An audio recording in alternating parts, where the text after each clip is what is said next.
Hey, this is John with Master Gunworks. I'm making this video just to go over our Prodigy Level 2 package and a little bit about what that involves. I've been getting a lot of questions on this, so I wanted to make a video that kind of highlights this package itself.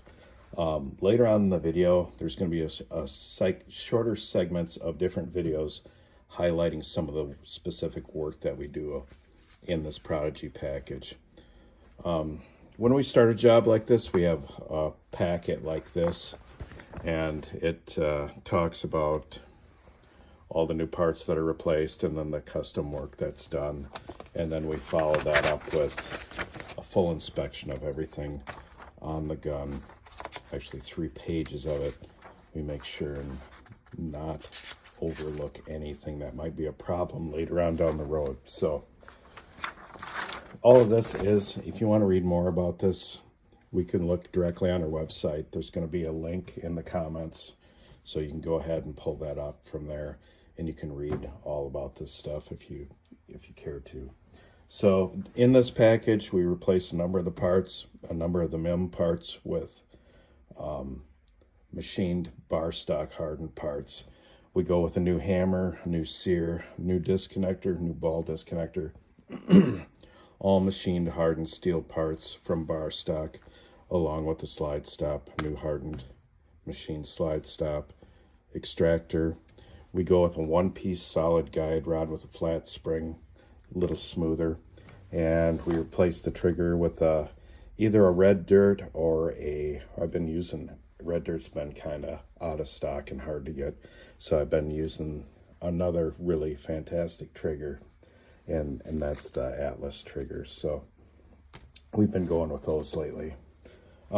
Later on in this video, there's going to be like a series of shorter clips, and those are going to kind of highlight some of the different work that's involved that we do in the Prodigy Level 2. So if you have any questions, hit me up in the comments. You can go in the comments. I got links to my website, email, all that stuff. You can reach out to me if you have any questions. So enjoy the rest of the video. Here we have the slide. You can see that we have some painter's type of masking tape on the sides of the slide.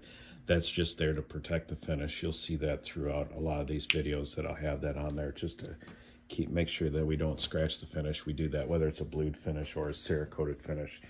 Right now we're just taking this disconnector rail and we're polishing it up, truing up that surface, getting a nice, true, smooth, polished surface all the way down. It had a layer of Cerakote on it, so we had to get rid of that and make sure we have that nice surface.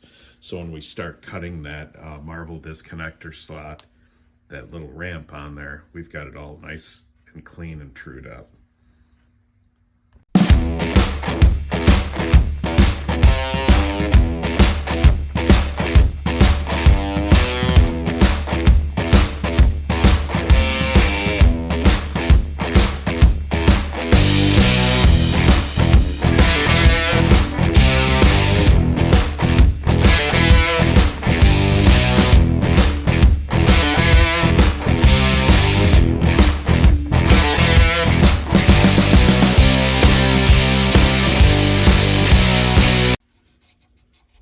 Now we're just doing a light polish and truing up the breech face.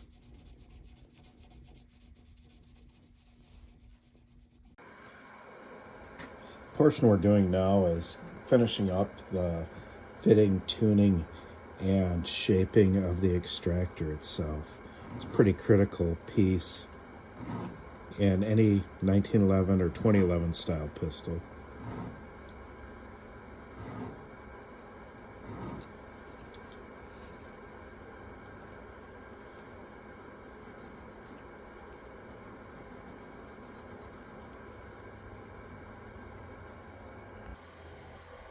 Probably for the remainder of the video, I'm going to do a little bit less talking and explaining and just kind of show the work that I'm doing.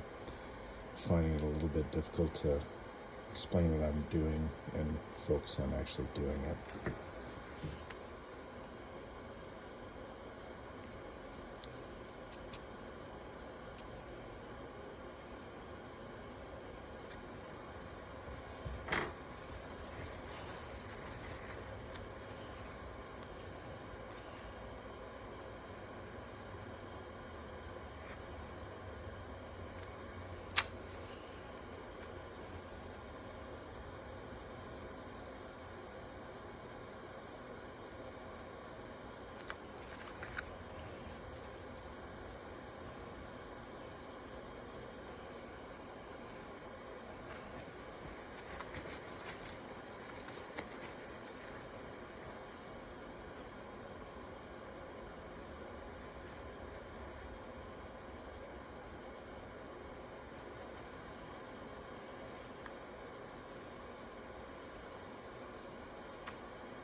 This particular stone that I'm using is called a ruby stone.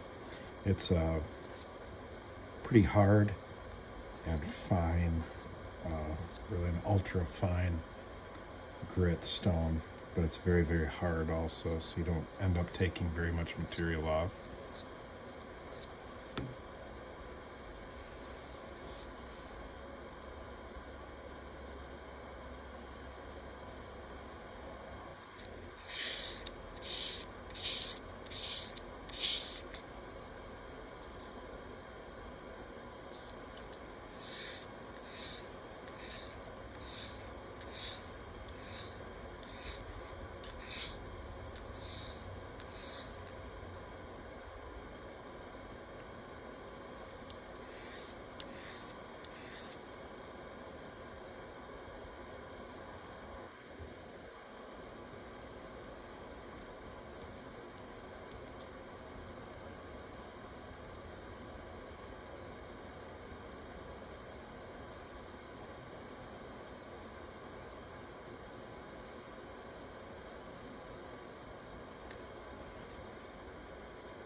Slowly getting there.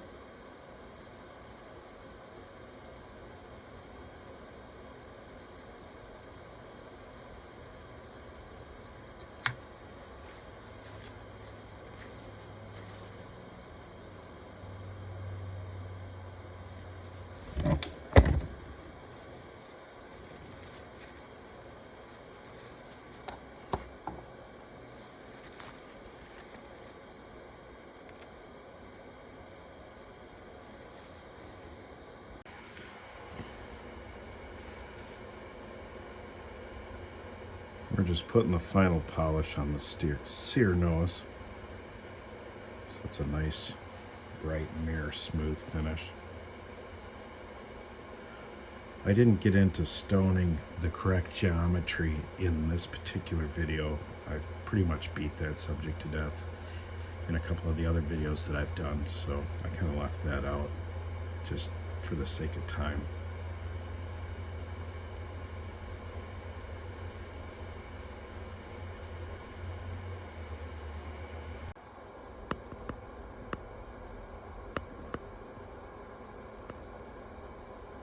That's 20x magnification of the sear geometry and the hammer sear engagement.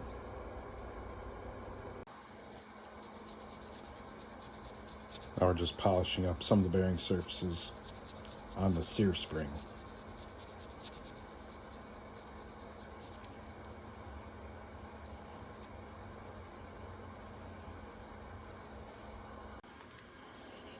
I like to polish the sides of the sear, the sides of the hammer, so it glides smoothly in the frame.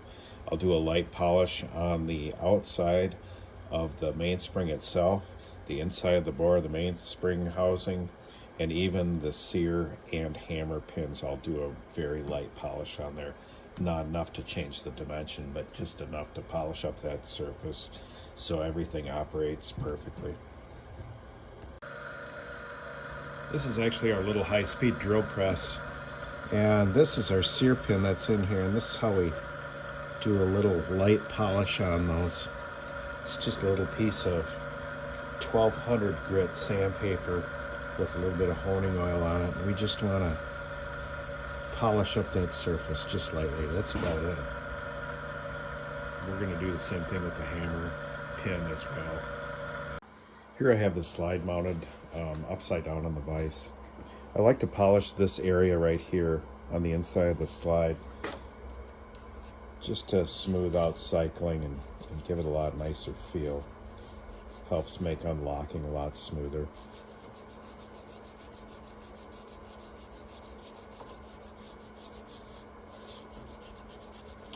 You can see the machining marks in there. They're starting to go away slowly. You don't want to remove a lot of material, just enough to smooth it out.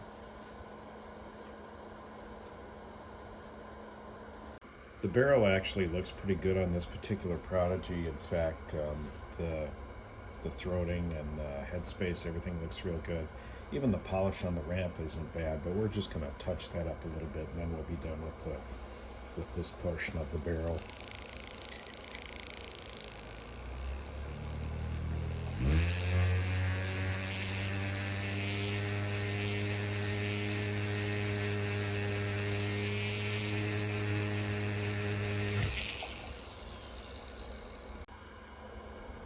One thing that we always take a look at with every one of our gunsmithing packages is barrel bump.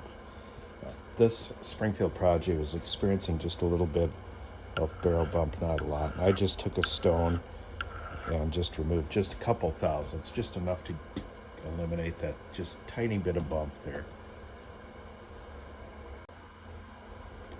And now here we are back with everything all polished up, and that little bit of barrel bump is now eliminated. It's very close, but we relieved just enough of it to eliminate the bump. Another thing that we do in our Prodigy package that I haven't really touched on is we install a new trigger. I like to use either Apex or Red Dirt triggers. Let me just wipe that out. Now here's the factory trigger.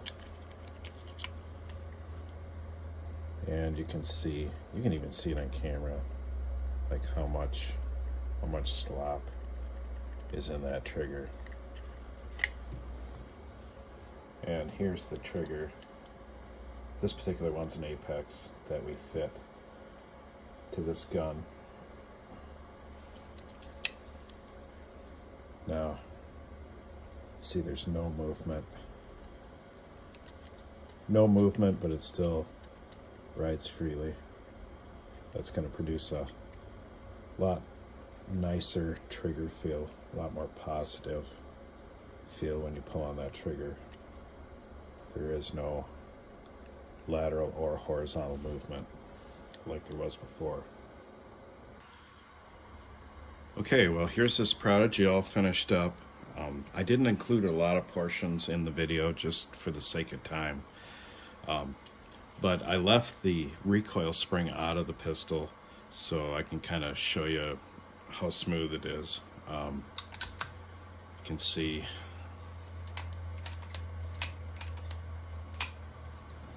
how smooth it is, but yet there is just a little bit of force to get it to unlock. That's perfect. The slide stop pin is just a little bigger than the factory, and that just causes it to lock up just a little bit tighter, and that's exactly what we want. So it's cycling nice and smooth. Trigger is a nice 3.5 pound crisp trigger. Safety made the engagement just a little more positive. It was a little squishy before, but other than that, it's all finished up. Now here it is, back all finished up with the recoil spring reinstalled. Now it's got that new one-piece full-length guide rod now that it didn't have before.